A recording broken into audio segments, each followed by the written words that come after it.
Buenos días. En primer lugar, muchísimas gracias a todos los presentes y a todas las personas que han venido. Un día festivo, ¿verdad? Que nosotros no podemos puente nunca. Y la verdad que quiero deciros una cosa. Es la primera vez que voy a hacer una zambomba, un espectáculo de hora y cuarto, donde solo se va a interpretar repertorio navideño. Es un espectáculo concebido y preparado exclusivamente para una ocasión especial.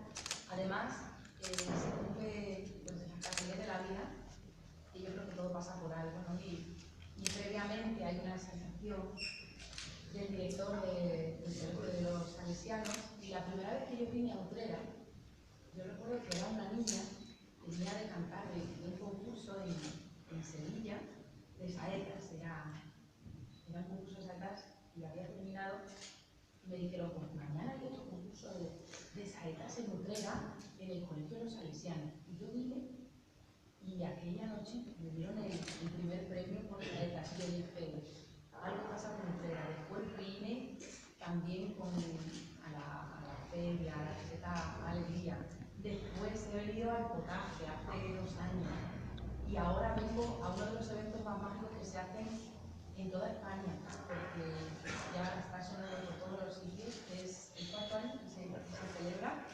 Además, creo que la Navidad pues, es un tiempo maravilloso de unión y de perdonar todo. Quiero decir que va a ser un recital donde vamos a hacer bulería, soleares, alegría, todo, pero con letras navideñas y, por supuesto, pues también los típicos villancicos, como pueden ser los campanilleros o para venir a Belén o los madroños.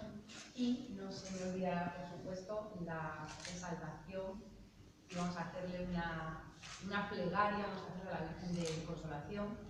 Y como veo que estamos muy serios, vamos a